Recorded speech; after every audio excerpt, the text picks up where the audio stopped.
वक्फ amendment bill पर बड़ा एहतिजाज। दिल्ली के जंतर मंतर पर आज एक बड़ा प्रोटेस्ट देखा गया, जिसमें all India Muslim personal law board और AIMIM चीफ असदुद्दीन ओवैसी ने शामिल होकर सरकार पर संगीन इल्जामत लगाए। न्यू दिल्ली में all India Muslim personal law board के सरपरस्ती में एक बड़ा एहतिजाज मुनक्किद किया गया, जिसमें AIMIM के चीफ असदुद्दीन ओवैसी ने NDA के हामी दलों TDP, JDU और LJP रामविलास को सख्त चेतावनी दी कि अगर उन्होंने इस बिल की हिमायत की तो मुसलमान कभी माफ नहीं करेंगे। All India Muslim personal law board के मुताबिक ये बिल वक्फ प्रॉपर्टीज को महफूज रखने के बजाय उनका कब्जा लेने की कोशिश है। ओवैसी ने भी इल्जाम लगाया कि ये सिर्फ एक और मस्जिद मंदिर की सियासत है, जो मुल्क के अमन व अमान को बिगाड़ने के लिए लाई गई है।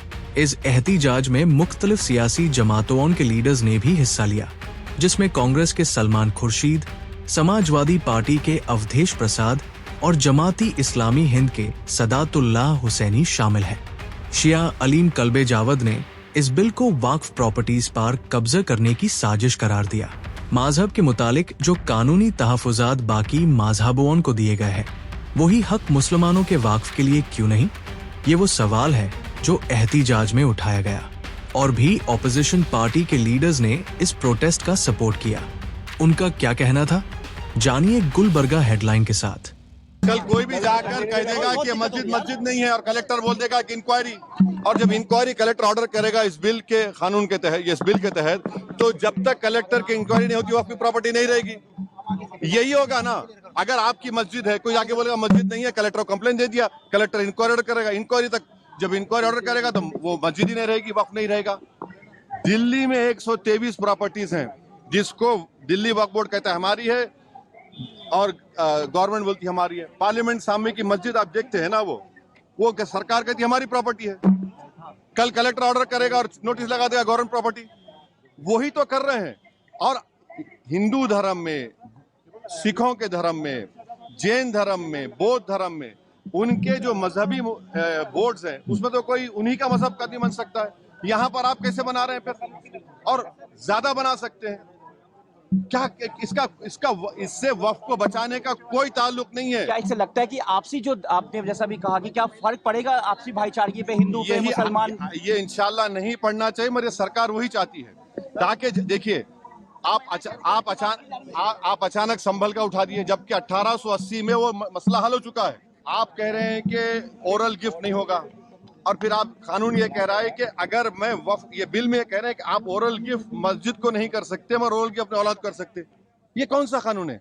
ट्रांसफर ऑफ प्रॉपर्टी एक्ट तो एक्ट है ना, कैसा करेंगे आप? ये बहुत सख्त नाराजगी है इस पे, और हम मोदी सरकार से इस पे बहुत ज्यादा नाराज हैं, क्योंकि ये जो संपत्ति है, ये संपत्ति जो है ये मुसलमानों की संपत्ति है, और मुसलमान इसे किसी हद तक भी बर्दाश्त नहीं करेगा कि ये जो है संशोधन लाया जाए। इसको बर्दाश्त नहीं करेंगे। क्या कुछ आज आप मांगे रखने वाले हैं?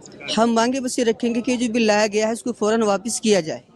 इसको लाने की कोई गुंजाइश ही नहीं है हिंदुस्तान में। रमजान का महीना है, रमजान के महीने हम रमजान के महीने में जो है रमजान से हैं, कुछ खा पी भी नहीं सकते, और ऐसी दोपहरी में और गर्मी में हम इस कुर्बानी को उठाने के लिए, बर्दाश्त करने के लिए, सब कुछ करने के लिए तैयार हैं, लेकिन हर हाल में ये बिल वापस होना चाहिए। हमारी मांगे यही है कि ये वक्फी ज़मीन है और ये ज़मीन अल्लाह के लिए हमने कुर्बान कर दी है, मुसलमानों की ज़मीन है, इस पे मुसलमानों का अधिकार है, ये हमारा मजहबी मसला है। इसके अंदर अगर कोई इस तरह की दखल अंदाजी होगी तो बर्दाश्त नहीं की जाएगी। जब तक ये बिल जो है वापस नहीं ले जाएगा, जो इन्होंने कानून बनाया है, तो हम यहाँ से नहीं जाएंगे। जब तक ये नहीं वापस ले जाएगा तब तक ये धरना रहेगा। ये जो बिल पास किया है इसे रद्द करवाना है। बस ये जो ज़मीन है हमारी है, हमने इन ज़मीनों पे कोई वो नहीं चाहिए हमें कार्रवाई। ये मुसलमानों की ज़मीन है, जैसा हम चाहेंगे वैसा होना चाहिए। सरकार से बस यही चाहते हैं कि ये जो बिल पास किया है इसे रद्द कर दे। ये सरकार को समझने की जरूरत है। बहुत विरोध है, आप खुद कह रहे हैं, मीडिया के साथ ही कह रहे हैं कि बहुत विरोध है।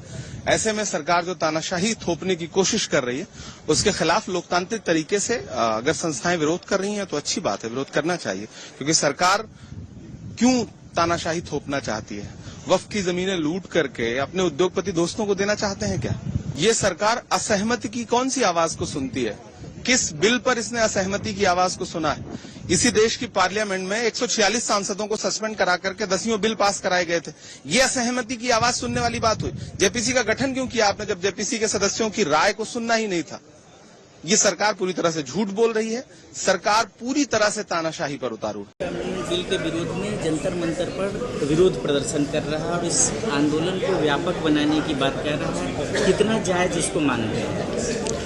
देखिए, पूरी तरह से हम इस बिल के विरोध में हैं और अब से नहीं, हम इसके बिल के विरोध में शुरू से हैं। जिस दिन यहाँ पर संसद के अंदर ये बिल लाने का प्रयास किया जा रहा था और all India Muslim personal law board आज इस बिल को उसमें धरना प्रदर्शन कॉल की है, हम लोग उसमें भी शिरकत करेंगे और इस बिल के लिए हम सड़क से लेकर संसद तक और ज़रूरत पड़ेगी तो न्यायालय तक इस बिल की मुखालफत करेंगे, क्योंकि ये हमारे समाज पर ज़बरदस्ती थोपा जा रहा है और जिससे कि ज़बरदस्ती हमारे हकों को छीनने का काम किया जा रहा है। बिल पर आम राय बनाने के लिए ज्वाइंट कमेटी पार्लियामेंट बनेगी। जगदम्बिका पाल जी का कहना है इसमें व्यापक चर्चा हुई और जो संशोधन थे उनको शामिल किया गया संशोधित बिल में। तो इसके बाद अब क्या विरोध है? गुमराह किया जा रहा है इस प्रकार की बात कह करके। अगर जो हमारे लोगों की राय थी अगर इस प्रकार से वो करते तो हम क्यों इस जगह पर आज खड़े होते, क्यों धरना प्रदर्शन कर रहे होते? ये तो सिर्फ और सिर्फ एक तरह से गुमराह करना है और आज हम इस बिल का इस वजह से विरोध कर रहे हैं क्योंकि ये बिल के अंदर जो हम अमेंडमेंट चाहते थे, जो अमेंडमेंट ऑलरेडी संशोधित बिल है, जिन पॉइंट को हम चाहते थे घटाया जाए, किन को बढ़ाया जाए, वो नहीं किया। जेपीसी में सारे विरोधी दलों को कभी निलंबित किया गया, एक सदस्य को, कभी हमारे सुझाव को नकारा गया। तो जेपीसी के काम करते हुए भी हमने काफ़ी बार अपना विरोध जताया। तो कहीं न कहीं हमें ये साफ पता चलता है कि ये सरकार जो मसले हैं देश में, उन मसलों को हल नहीं करना चाहते।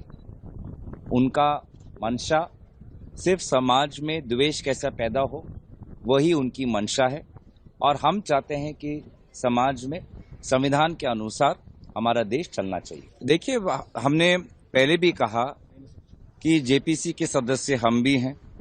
जेपीसी के समय आपने बहुत बार हम देखा होगा कि किस प्रकार से विरोधी दलों के सांसदों को बाहर निकाला गया, हमें वॉकआउट करना पड़ा। क्यों? क्योंकि जेपीसी के अंदर ही हम समझ चुके थे कि जो हमारी बातें हैं उनको तवज्जो नहीं मिल रहा।